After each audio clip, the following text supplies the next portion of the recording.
Being mentally unstable is not a choice. I am Alexandra Muwanguzi, a professional psychiatric nurse and a member of Ypmp. Ypmp is Young Professional Mentorship Program. So if anyone has read a book called Gifted Hands, I am not a chronic reader, but I have read that book. And as I was reading that book, I was reading a chapter and I came across a word called psychiatrist.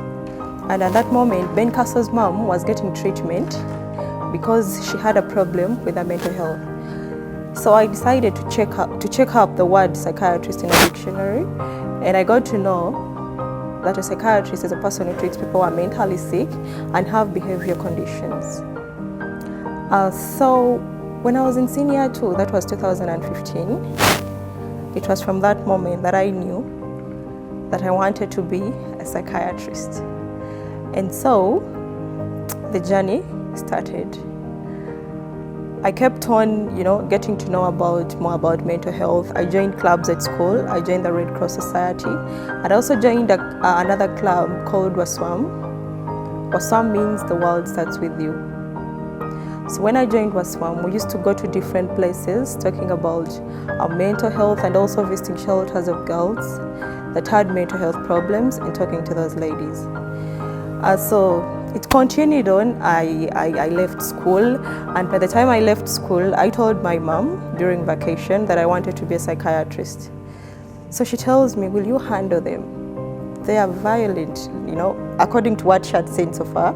She saw that they were violent, they acted in a different way. But to me, I looked at it as kind of stigmatization.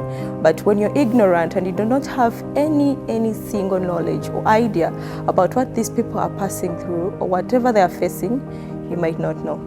So I insisted. However stringent she was, I insisted. I told her I wanted to do that.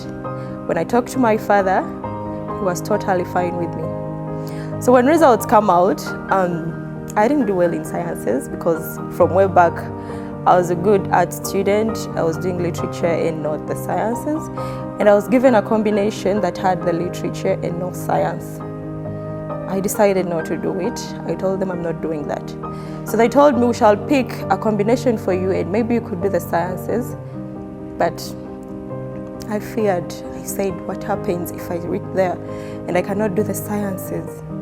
So I decided to go the long way because I wanted to achieve something. I decided to go to Butabika School of Psychiatric Nursing on July 16th in 2018. I was given on government, and when I reached there, I knew my goal, I knew what I wanted.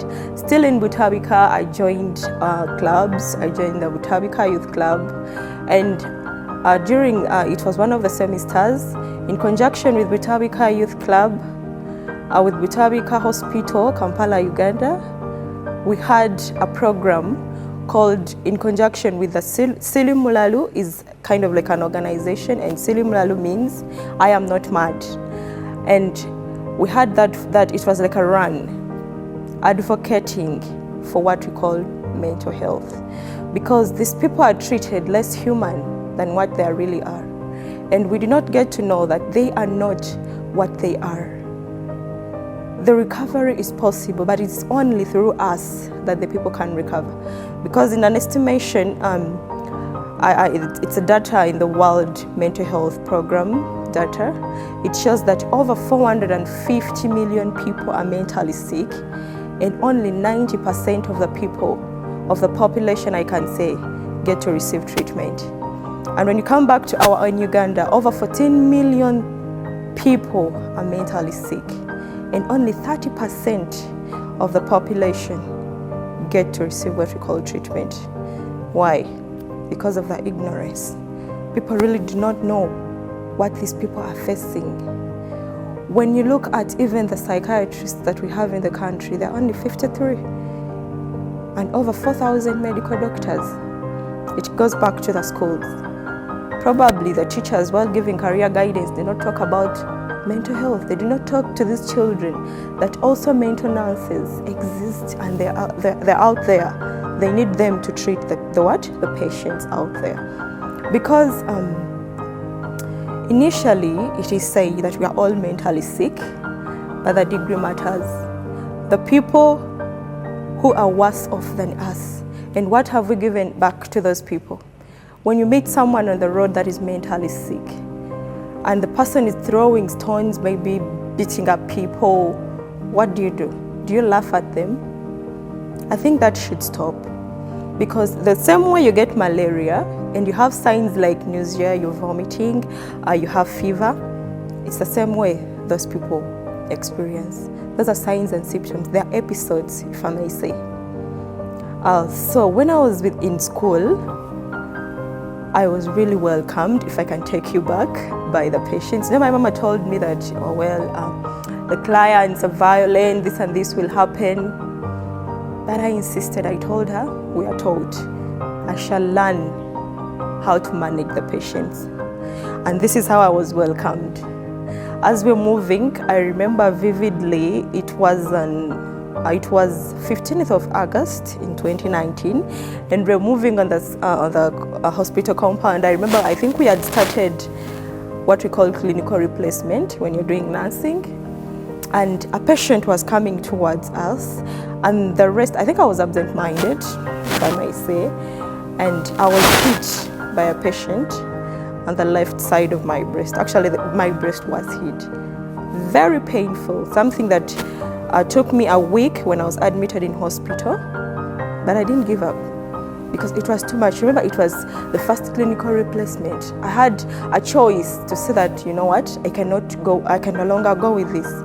Because for the ladies out there, you know how this part is sensitive. And just imagine someone who was hit very badly. It was a very bad condition for me at that time. And yes, I received treatment, and within some time I was okay. And yes, I continued with studying.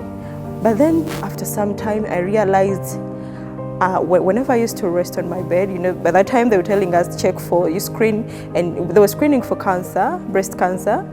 And they told us whenever you're sleeping in your bed, try to check your breast for some lumps. And when I used to check my breast, of course, like other people were doing. And I used to feel the lump in there, but I kept silent. So when I kept silent about it after some time, that is when I left school now. I was out of school, I had graduated. And one time I told my mom, I feel a lump in there. At first I was scared to tell her breast cancer, a lot was happening. And when I told her that I feel a lump in there, she tells me, we shall go to the doctor. I remember I took myself and I was scanned, and yeah, I had a lump in there, but God is great. It was non-cancerous, and I was diagnosed with fibroadenoma, and I cannot say that it is because of the client that hit me that I got that problem. It is not. Actually, he helped us to know that something in there was growing, and I didn't know. So I got a surgery, I got a minor surgery, and it was removed. And the lump was sent to the Cancer Institute, and it was confirmed that I was totally free and I didn't have cancer. Okay, right now. So why am I bringing this up? If it was somebody else out there, since there was a lot of stigmatization about mental health, I would have given up directly, but I knew what I wanted.